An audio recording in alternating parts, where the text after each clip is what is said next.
Hello everyone, welcome to our channel commerce zone. आज हम पढ़ने जा रहे हैं आपका चैप्टर अकाउंटिंग इक्वेशन, जो कि क्लास 11 अकाउंटेंसी का सिलेबस में दूसरा पार्ट है। तो अकाउंटिंग इक्वेशन जो हमारी क्या है, अकाउंटिंग इक्वेशन बड़ा सिंपल कॉन्सेप्ट है इसका। अकाउंटिंग इक्वेशन का मतलब है एक ऐसी इक्वेशन जिससे हमें पता लगता है कि एसेट्स, लायबिलिटीज और कैपिटल की जो पोजीशन क्या है बिजनेस में जितने भी एसेट्स लगे। एसेट्स क्या होता है, वो चीज़ जो हमें फायदा दे रही है। एसेट्स हमारे जो non current assets, current assets, दो तरह के होते हैं। नॉन करेंट एसेट्स का क्या मतलब होता है कि ऐसे एसेट्स जो 12 मंथ से ज़्यादा 5 ईयर्स तक का जो बेनिफिट हमें प्रोवाइड कर रहे हैं उसको हम नॉन करेंट एसेट्स बोलते हैं। और दूसरे हमारे होते हैं, एक तो हमारे एन सी, जिसका मतलब है नॉन करेंट एसेट्स, और एक हमारे होते हैं करंट एसेट्स सी है। नॉन करेंट एसेट्स जो हमें 5 साल तक का फायदा देते हैं, मैक्सिमम 5 ईयर्स तक का मैक्सिमम जो हमें बेनिफिट तो इनसे मिलता है। जैसे बात कर लेते हैं मशीनरी की। मशीनरी जो है इसका क्या फायदा है उसको। मशीनरी हमारा क्या करती है कि इससे जो हमारे प्रोडक्ट्स जो है बनते हैं, प्रोडक्ट्स जो है हमारे तैयार होते हैं मशीनरी की मदद से, और उसको बाद में हम सेल कर देते हैं। और सेल करके हमें जो है रेवेन्यू आता है, पैसा आता है, कैश का इनफ्लो हो जाता है। कैश का इनफ्लो यानी कि हमारे पास कुछ ना कुछ पैसा जो रिसीट्स जो हमारे पास आ जाती है, और रिसीट्स आएगी तो बिजनेस जो है तरक्की करेगा। सो नॉन करंट एसेट्स क्या होते हैं, एक ऐसे एसेट्स जो बिजनेस की तरक्की में जो है योगदान देते हैं, उनको हम नॉन करंट एसेट्स बोलते हैं। नॉन करंट एसेट्स सबसे पहली हमारी एग्जांपल है मशीनरी। और भी कई सारे एसेट्स हैं जैसे लैंड एंड बिल्डिंग। और इसके अलावा जो हम बात कर लें कि करंट एसेट्स क्या होते हैं, करंट एसेट्स वो एसेट्स होते हैं जो बच्चों सिर्फ 12 मंथ्स के बीच में ही हमें बेनिफिट प्रोवाइड करते हैं। 12 मंथ से ज़्यादा हमें इनसे बेनिफिट नहीं मिलता। जैसे कैश हो गया, बैंक बैलेंस हो गया, ये सारे जो हमारे करंट एसेट्स होते हैं। और दूसरी बात हम बात कर ले लाइबिलिटीज़ की। लाइबिलिटीज़ का मतलब असल में क्या होता है, लाइबिलिटीज़ एक ऑब्लिगेशन होती है, मतलब जो पैसा मुझे किसी को पे करना है। सपोज करो मैंने बिजनेस को चलाने के लिए लोन लिया, और लोन की जो पेमेंट करनी है विद इंटरेस्ट, वो मेरी क्या होगी, लाइबिलिटी होगी। लाइबिलिटी की एग्जांपल ये भी जो है हमारी दो तरह की होती है। जो लंबे समय का लोन, जो मैंने अगर मान लो 5 साल का, 12 साल तक का जो जिसकी पेमेंट पूरी नहीं हो रही, उसको हम बोल सकते हैं कि वो हमारी नॉन करंट लाइबिलिटी में आ जाती है, जिसका टाइम पीरियड बहुत ज़्यादा होता है। और एक होती है हमारी करंट लाइबिलिटी। करंट लाइबिलिटी का मतलब क्या होता है, जो 12 मंथ्स के बीच में जिसको हम पे कर सकते हैं, वो हमारी करंट लाइबिलिटी हो जाती है। सो ये होगी हमारी लाइबिलिटी। एक तो क्रेडिटर, आपने वर्ड सुना होगा। क्रेडिटर का मतलब क्या होता है, जिसको हमने पेमेंट करनी है अभी, जिससे हमने उधार सामान लिया, उधार में सामान ले लिया हमने, उसको अभी पेमेंट नहीं की, उसको पेमेंट हमने करनी है, तो वो हमारी क्या होगी, करंट लाइबिलिटी, क्रेडिटर। ठीक है। सो हमें लाइबिलिटी का मीनिंग भी क्लियर हो गया, एसेट्स का मीनिंग भी क्लियर हो गया। और एक तो हमारी होगी कैपिटल। कैपिटल का मतलब क्या होता है, वो वाला पैसा जो बिजनेसमैन जो बिजनेस को स्टार्ट करते वक्त जो है लगाता है। ठीक है, ये हमारी होगी कैपिटल। सो अकाउंटिंग इक्वेशन होती क्या है, मतलब अकाउंटिंग इक्वेशन एक ऐसी इक्वेशन है जिससे हमें पता लगता है कि बिजनेस की एसेट्स, लायबिलिटीज और कैपिटल की सिचुएशन क्या है, उनमें रिलेशनशिप कैसा है। ठीक है, तो इसके लिए हम इक्वेशन पढ़ते हैं जिसको बोलते हैं assets is equal to liabilities plus capital, जिसका मतलब है accounting equation. So accounting equation जो है हमारी बच्चों एक बहुत इंपॉर्टेंट कॉन्सेप्ट है अकाउंट्स का, जिसको हम बोलते हैं dual respect concept. Dual respect concept के अकॉर्डिंग जो है इसको बनाया गया। डुअल रिस्पेक्ट कॉन्सेप्ट क्या बोलता है बच्चों, कि जो भी ट्रांजैक्शन है उसके दो एस्पेक्ट जो हमारे पास होते हैं, वो दो एस्पेक्ट जो कौन कौन से होते हैं, उसको जानने के लिए हम जो है अकाउंटिंग इक्वेशन बनाते हैं। अकाउंटिंग इक्वेशन में क्या होता है, जैसे कोई भी ट्रांजैक्शन है, मान लो ट्रांजैक्शन तो बहुत सारी होती है बिजनेस की, जैसे परचेज की हो गई, परचेज की, सेल की, एक्सपेंसेस की हो गई, इनकम्स के रिलेटेड हो गई। ये सारी जो ट्रांजैक्शंस है, इन सभी के दो इफेक्ट तो मैक्सिमम होते ही हैं। एक तो डेबिट हो गया और एक तो हमारा क्रेडिट हो गया। और एक टाइम बिजनेस में ऐसा आता है, क्या होता है, लास्ट पे जब हम बैलेंस शीट बना रहे होते हैं, क्या होता है, हमारे एसेट्स जो लायबिलिटीज और कैपिटल के बराबर हो जाते हैं बच्चों। सो इसको हम बोल सकते हैं कि वो हमारी अकाउंटिंग इक्वेशन जो है बिल्कुल सही। सो इसको जो है समझेंगे हम, इसका थोड़ा सा न्यूमेरिकल होते हैं इस चैप्टर में जो हमने कवर करते हैं इसमें। सो न्यूमेरिकल्स में क्या है बच्चों, कि सबसे पहले तो ये इक्वेशन आपको इसका आना वो होगी assets equal to liabilities plus capital. इसको रट्टा लगाने की बजाय अगर हम बैलेंस शीट के थ्रू समझने की कोशिश करें तो वो हमारे लिए ज़्यादा बेस्ट रहेगा। सो हम बैलेंस शीट की तरफ भी जब बढ़ेंगे अभी, सो इस चैप्टर में आपको जो पूरा वन शॉट मिल जाएगा अकाउंटिंग इक्वेशन का, और आपको पता लग जाएगा अकाउंटिंग इक्वेशन में कौन कौन से न्यूमेरिकल्स आपको आने होते हैं एग्जाम में। जल्दी से पहले इसका स्क्रीनशॉट ले लो कि आपको अगर कोई इंपॉर्टेंट पॉइंट्स नज़र आ रहे हैं इसमें तो आप उसको नोट कर सको।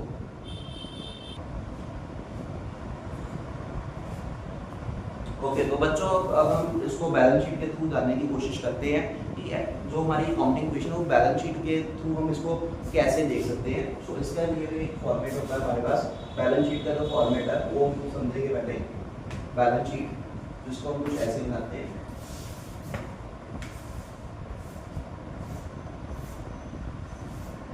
एक साइड हमारी जो होती है लायबिलिटीज वाली, ये तो होगी हमारी लायबिलिटी वाली साइड,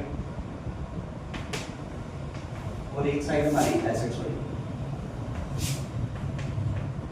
सो एसेट्स जो है अब बैलेंस शीट में बच्चों होता क्या है एक्चुअली में कि जो दोनों साइड होती है ना इसका जो टोटल होता है, दोनों साइड्स का जो टोटल होता है, लायबिलिटी साइड का टोटल जो है एसेट्स वाली साइड के बराबर होता है। अगर मान लो यहाँ पे 1 लाख आ रहा है मेरा, 1 लाख रुपीज यहाँ पे आ रही है, 1 लाख रुपीज यहाँ पे भी आएगी। अगर तो ये दोनों मैच नहीं करते, इट मींस कि आपकी जो बैलेंस शीट जो रॉन्ग है। सो उसके लिए जो है आपको ध्यान देना होगा, एक तो हमारी लायबिलिटी साइड हो गई और एक हमारी एसेट साइड हो गई।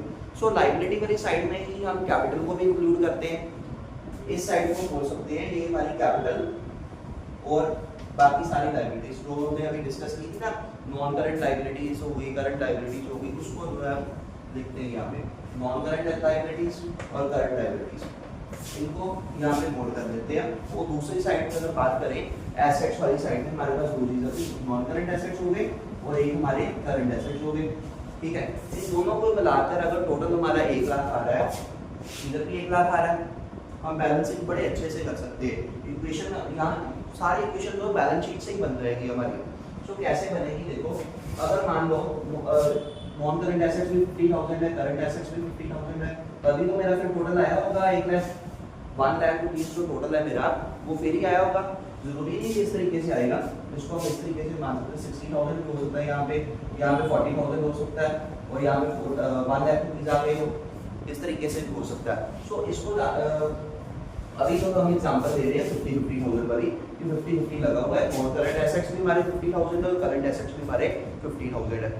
और उस साइड में हम देखें तो हमारी कैपिटल है मान लो 20,000 की, नॉन करंट एसेट्स हमारे 20,000 के।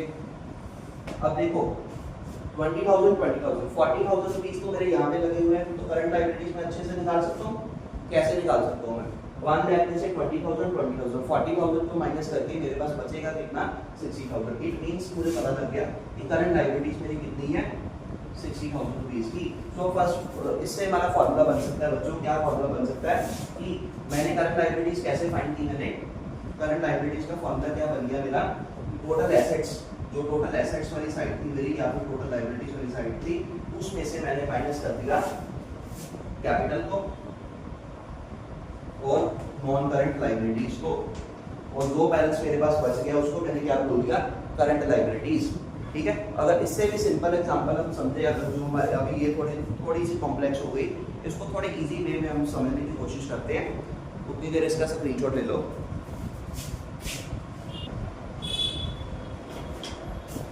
अगर हम इस इक्वेशन से इस बैलेंस शीट के थ्रू जो है अगर इसको फाइंड आउट करना चाहे लायबिलिटी से, अभी मैंने देखो नॉन करंट लायबिलिटीज और करंट लायबिलिटीज वाला पोर्शन जो अभी मैंने हटा दिया, इसको नॉन करंट लायबिलिटीज और करंट लायबिलिटीज दोनों को मैंने हटा दिया। तो इसमें देख सकते हैं हम लायबिलिटीज का टोटल, अगर हमें सीधा निकालना है दोनों का टोटल निकालना है, नॉन करंट लायबिलिटीज और करंट लायबिलिटी का दोनों का इकट्ठा निकालना है, तो कितना आएगा 1 लाख टोटल एसेट्स या टोटल लायबिलिटीज, टोटल जितनी पोजीशन उसको रख लो।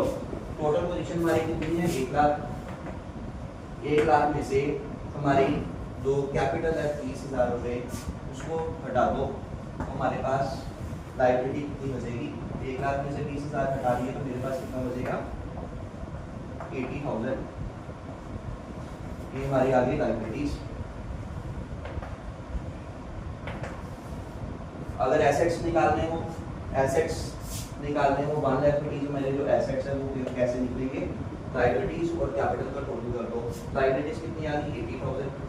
सपोज करो कि अगर मुझे ये दोनों चीज़ें नहीं गिवन है, नॉन करंट एसेट्स और करंट एसेट्स दोनों नहीं गिवन, ये भी नहीं गिवन और ये भी नहीं गिवन, टोटल एसेट्स मुझे निकालने हैं। कैसे निकाल सकता हूँ मैं इन दोनों को? एक तो ये तो चीज़ हमें पता ही है कि दोनों, एक तो ट्रिक ये है कि दोनों साइड्स जो सेम होगी। अगर लायबिलिटी साइड 1 लाख रुपीज़ आ रही है तो एसेट साइड भी 1 लाख रुपीज़ आएगी। और दूसरी ट्रिक कई बार जो कॉम्प्लिकेटेड सम्स होते हैं उसमें जो आपको हेल्प कर सकती है वो क्या है कि 1 लाख कैपिटल और लायबिलिटीज दोनों को प्लस कर दो। जो हमारा formula assets is equal to liabilities plus capital, अगर मैं इन दोनों को प्लस कर देता हूँ 80,000 प्लस 20,000 टोटल एसेट्स मेरे आ जाएंगे। अगर मुझे टोटल लायबिलिटीज चाहिए तो फिर मुझे क्या करना पड़ेगा, मेरे जो टोटल एसेट्स है उनमें से मुझे कैपिटल को हटाना पड़ेगा और मेरी लायबिलिटीज आ जाएगी। और इसका अभी स्क्रीनशॉट ले लो। अच्छा बच्चों, अब इस सम को न्यूमेरिकल की, इस इक्वेशन को अब जो है न्यूमेरिकल की मदद से समझेंगे। इस न्यूमेरिकल का जो है स्क्रीनशॉट ले लो या इसको नोट कर लो ताकि हम इस न्यूमेरिकल को इजीली समझ सकें। स्टूडेंट्स, आई होप कि आपने जो है सभी ने इस न्यूमेरिकल का स्क्रीनशॉट ले लिया होगा। नाउ अब हम इसको सॉल्व करके देखेंगे अकाउंटिंग इक्वेशन को। इसका एक पैटर्न जो है हमको फॉलो करना पड़ता है। इसका जो एक प्रॉपर स्ट्रक्चर जो है उसको बनाना पड़ेगा। जो अभी मैं बताने जा रहा हूँ उसको आप साथ साथ बनाओगे तो आपको जल्दी जल्दी समझ लग जाएगी। सबसे पहले तो ऊपर मेंशन करना होगा अकाउंटिंग इक्वेशन।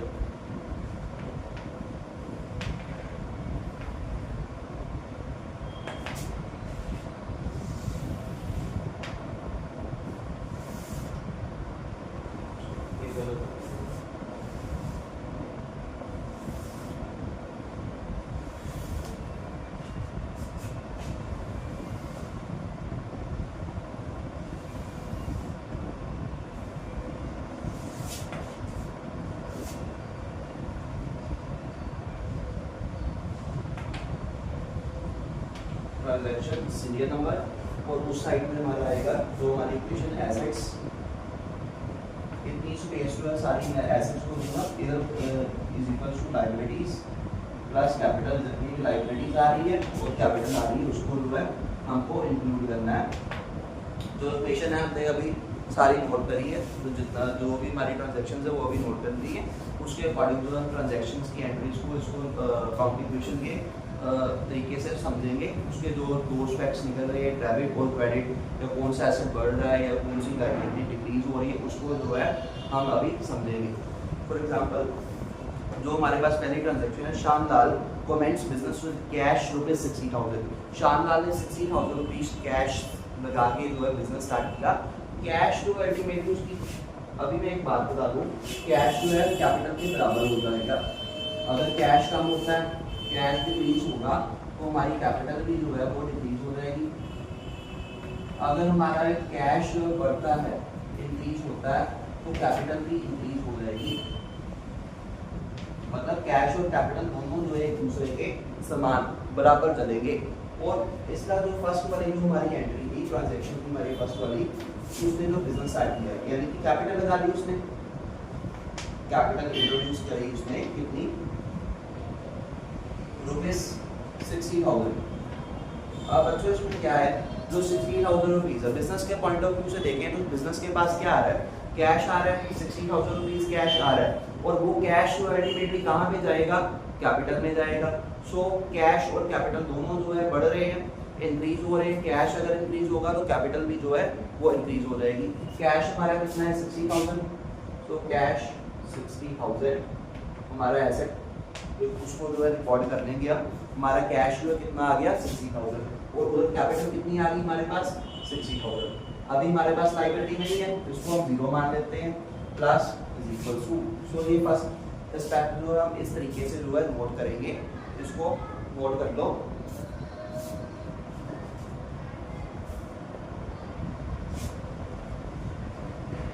तो बच्चों ये तो हमारी हो गई फर्स्ट वाली ट्रांजैक्शन। इसमें जो कौन सी चीज़ बढ़ रही थी, कैश बढ़ रहा था, हमारा कैश इंक्रीज हो रहा था और हमारी कैपिटल इंक्रीज हो रही थी।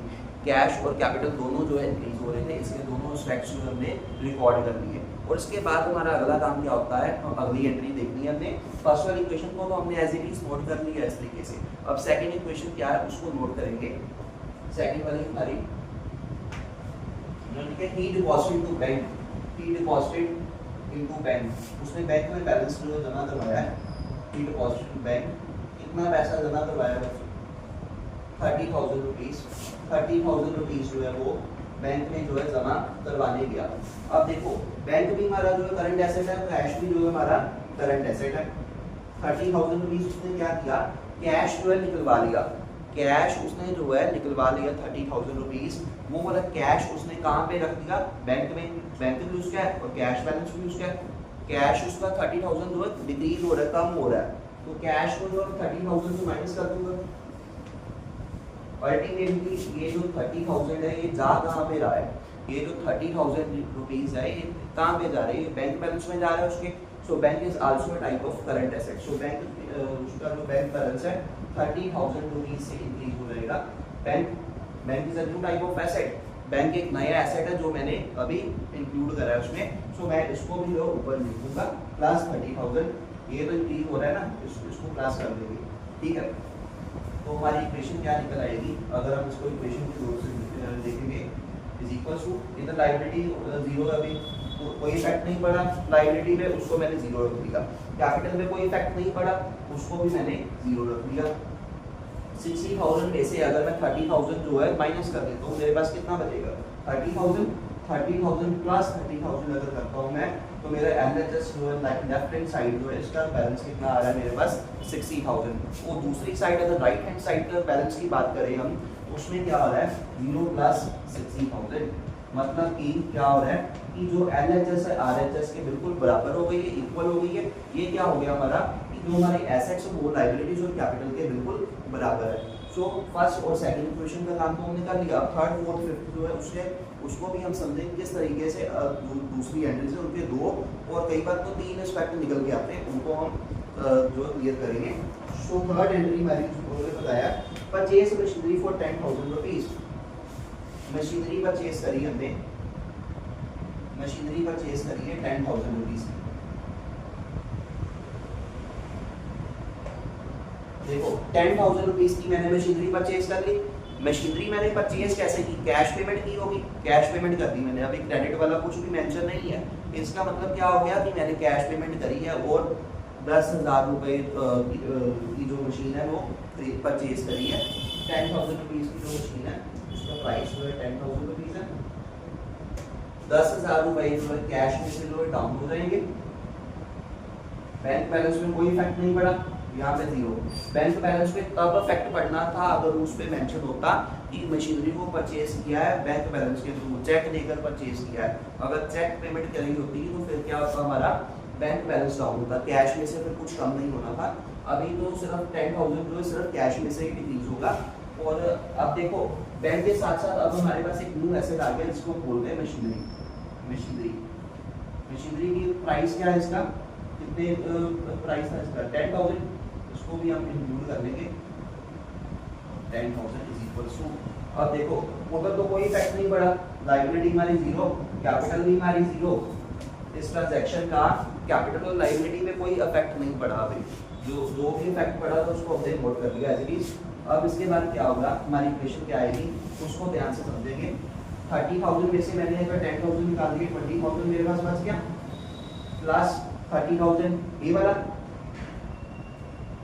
उसके बाद जो मशीनरी की वैल्यू 10,000 उसको नोट कर लिया और उधर मेरे पास बच गया 0 प्लस 60,000।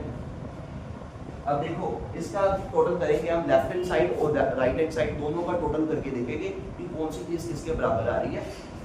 और इसमें क्या हो रहा है 30 प्लस 20 हमारा 50,000 प्लस 10 60,000 इधर आ गया। लेफ्ट हैंड साइड मेरा कितना आ गया 60,000, राइट हैंड साइड में मेरे पास 60,000 ही बच रहा है। इट मींस कि मेरी अकाउंटिंग इक्वेशन बिल्कुल सही जा रही है। अगर तो इक्वेशन हमारी बैलेंस होती जा रही है तो अकाउंटिंग इक्वेशन बिल्कुल सही जा रही है हमारी। अब इसके बाद क्या है, फोर्थ वाली का ट्रांजैक्शन का इफेक्ट क्या पड़ेगा उसको समझते हैं। फोर्थ वाली ट्रांजैक्शन में मैंने बताया कि purchase goods on credit 8,000 rupees.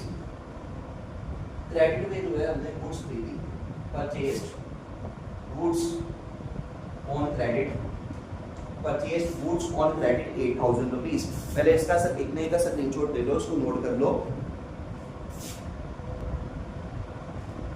I hope कि आपने अभी नोट कर लिया होगा उसको। Purchase goods on credit, credit के ऊपर जो है उधार सामान खरीदा, कितने रुपए का? 8000 रुपए का, 8000 रुपीज का जो है मैंने क्रेडिट पे परचेज किया। अब देखो परचेज की और सेल की जब भी बात आती है, इसका मतलब कि स्टॉक की बात चल रही है। स्टॉक क्या होता है? जो भी गुड्स जो है हमने परचेज करके रखी हुई है उसको सेल करने के लिए, सेलिंग पर्पस के लिए। सेलिंग क्यों करनी है? रेवेन्यू कमाने के लिए। अब देखो अगर परचेज की बात आ रही है, इसका मतलब कि स्टॉक आपके पास आ रहा है, बढ़ रहा है, स्टॉक इंक्रीज हो रहा है। अब तो मुझे एक और एसेट जो है क्रिएट करना पड़ेगा, जिसका नाम रख दिया मैंने स्टॉक। गुड्स की बात हो रही है, परचेज सेल, इसका मतलब क्या होता है? स्टॉक के बारे में ही बात चल रही है। Purchase goods on credit 8000। अगर मैं क्रेडिट उधार पे मैंने जो है सामान खरीदा है, स्टॉक मेरे पास देखो आ गया, स्टॉक आ गया मेरे पास। स्टॉक को तो मैं 8000 एसेट वाली साइड में लिख दूंगा, इसको सेपरेटली मैंने लिख दिया। अब लायबिलिटी मेरे पास कोई बढ़ रही है, इंक्रीज हो रही है ना लायबिलिटी की, तो 8000 रुपीज की पेमेंट तो भी मैंने करनी है ना। 8000 रुपीज की पेमेंट अभी मुझे करनी है। 8000 रुपीज की पेमेंट जिसको करनी है वो मेरे लिए क्या है? क्रेडिटर है। क्रेडिटर को क्या होता है? एक करंट लायबिलिटी होती है। सो क्रेडिटर को भी जो है हम इंक्लूड करेंगे लायबिलिटी वाली साइड में। एक न्यू हमारी लायबिलिटी क्रिएट होगी, क्रेडिटर कितने रुपए का आया हमारे पास? 8000 रुपीज का। 8000 रुपीज का क्रेडिटर मेरे पास आ गया। अब देखो इधर कोई इफेक्ट पड़ा कैश पे? नहीं पड़ा। यहाँ पे मैंने क्या रख दिया? 0। बैंक में कोई पड़ा? नहीं पड़ा, यहाँ पे भी 0। वहाँ पे मशीनरी में कोई पड़ा? नहीं पड़ा, यहाँ पे लिख दिया 0। और न्यू हमारा क्या आ गया? स्टॉक मैंने कितना रख लिया? 8000 रुपीज का। और क्रेडिटर मेरे पास कितना आ गया? 8000 प्लस कैपिटल मेरे पास पहले तो 60 है, अब कोई इफेक्ट पड़ा कैपिटल पे? नहीं पड़ा। तो उसको मैं कितना ले लूंगा? 0 रख लूंगा। ठीक है, तो इतनी वैल्यूज जो हमारे पास आ जाएगी, इसको हम ऐसे नोट कर लेते हैं। अब न्यू इक्वेशन हमारी कैसे आएगी? देखो 20,000 plus 30,000 plus 10,000 plus 8,000 is equals to 8,000 plus 60,000। देखो अब फिर से देखो LHS RHS के बराबर हो रही है या नहीं? 20,000 प्लस 30,000 हमारा कितना हो गया? 50,000। 50,000 प्लस 10,000 कितना हो गया? 60,000। 60,000 में 8,000 प्लस कर दिया जाए तो ये कितना बन जाएगा स्टूडेंट्स? 68,000। और उस साइड में देखें तो 60,000 प्लस 8,000 ये हमारा कितना हो जाएगा? 68,000। इट मींस क्या हो रहा है कि LHS जो है हमारी RHS के बिल्कुल बराबर जा रही है। और इसके बाद जो हमारी लास्ट एंट्री है, थोड़ी सी कॉम्प्लिकेटेड है, बच्चे जो है इसमें कंफ्यूज हो जाते हैं कि वो देख बिकॉज उसमें जो 3 एस्पेक्ट्स जो है उसमें कवर हो रहे हैं। वो क्या एंट्री थी हमारी, मैंने आपको नोट करवाया था स्टार्टिंग में। Sold goods to cash on credit posting 4,000 for 5,000। 4,000 वाली चीज स्टॉक आपके पास देखो, गुड्स की बात हो रही है, गुड्स की बात हो रही है, मींस गुड्स की बात हो रही है, तो उसका मतलब क्या है? स्टॉक की बात हो रही है। सो गुड्स जो है हमारी हमने राकेश को बेची, goods sold to Rakesh on credit पे कितने की थी? 4,000 उसकी कॉस्ट थी, 4,000 उसकी कॉस्ट थी। उसको कितने में बेचा हमने? सेल किया उसको 5,000 में। इसको सेल किया कितने में? 5,000 में। अब इसका देखो क्या होगा। देखो स्टॉक की कॉस्ट जो है हमने जो है कॉस्ट के अकॉर्डिंग काम करना। कॉस्ट कॉन्सेप्ट सबने पढ़ा हुआ है अकाउंट्स का, कि कॉस्ट के अकॉर्डिंग ही हम चीजों को बैलेंस शीट में इंक्लूड करते हैं। कॉस्ट कॉन्सेप्ट में ऐसा लिखा हुआ है अकाउंट्स का। सो कॉस्ट जो है हमारी 4,000 है। तो स्टॉक देखो स्टॉक में से फिर कितना डाउन हो जाएगा मेरा? 4,000 था ना, कॉस्ट तो उसकी 4,000 थी। कैश कितना आएगा मेरे पास? देखो अभी कैश आया नहीं है मेरे पास, अभी क्रेडिट है। क्रेडिट पे अभी मेरे पास क्या है? एक न्यू एसेट आ गया जिसका नाम क्या होगा? डेटर, क्योंकि मैंने अभी पैसे किसी से लेने हैं। सो एक न्यू एसेट आ गया हमारे पास जिसका नाम रख दिया मैंने डेटर। डेटर कौन होता है? जिससे हमने पैसे लेने होते हैं। सो डेटर मेरे पास कितने रुपए का आया? 5,000 का। 5,000 में मुझे जो है मिलने हैं मेरे डेटर से। इसको यहाँ पे एरो लगा दिया मैंने, स्पेस थोड़ी होने का कारण जो पूरा नहीं आएगा। अपने नोटबुक्स पे आप पूरा लिख सकते हो। इसके बाद क्या होगा, ये वाली साइड पे देखिए हमको क्या इफेक्ट पड़ेगा।